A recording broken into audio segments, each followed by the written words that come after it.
A day in my life as a DJ. DJ ako, of course, akala nila tamang palamig lang ako sa office.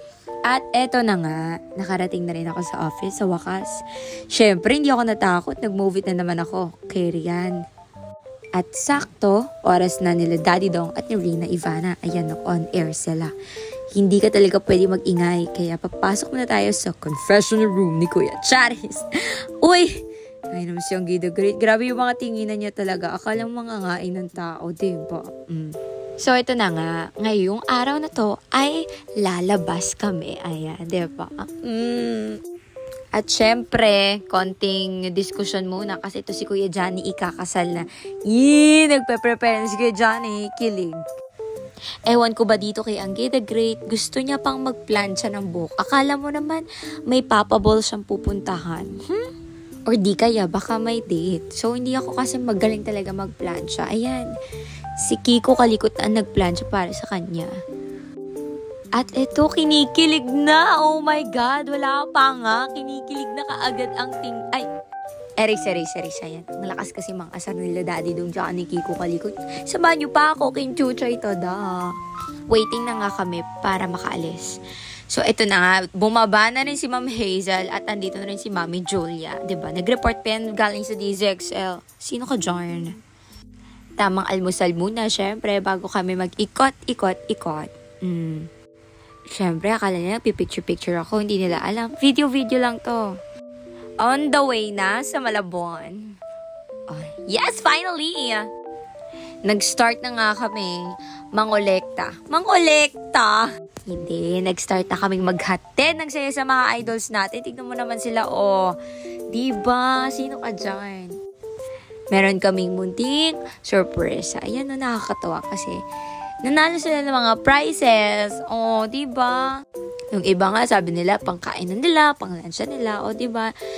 Ito yung pagpapainit, yung sunbathing. Talaga na masarap gawin. Huy!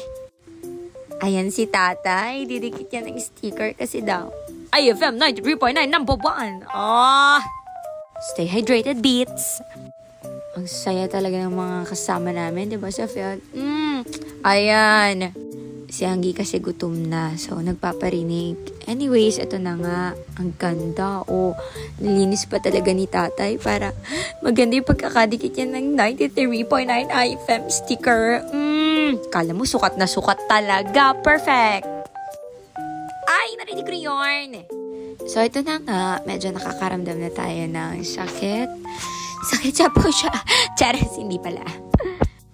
Sakit sa tiyan kasi mga gutom na. Pero okay lang yan. Laban lang. Diba? Girl power.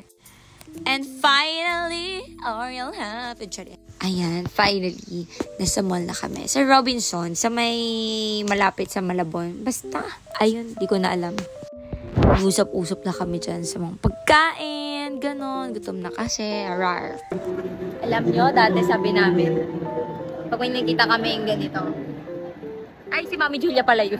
Ay, ito pala. Potato corner, sabi namin, huwag kami titingin. Titipid kami. Pag bumili kami niyan, ibig sabihin, ang gastos namin. Diba, no? Magastos din ba kayo? Magastos din sila. Sorry. So, hindi tayo nag-iisabi. Pero kaya naman kasi namin labanan eh. Di ba? Hindi. Isang pera nga. Kaya namin labanan. Pero isang pera nga po. Yung barbecue at saka yung sour and cream. Pero binibili mo? Barbecue. Sour cream. Ako barbecue. Barbecue ako. Pero mag-pakdo. Barbecue. Siyempre naman. Hindi masarap yung iba. Ako masarap. Tapos may masarap dati yung honey something. Ay, oo. Sarap yun. Oo, kasi nawala. Kaya nawala. Hello po sa McDo. Ba't po kayo nawala ng honey butter? Honey butter. Honey butter na flavor sa fries. Dahil dyan, ibalik naman. Rar! And so, lumipat kami sa SM, diba? Kasi gusto ni Ma'am Hazel kumain sa Classic Savory.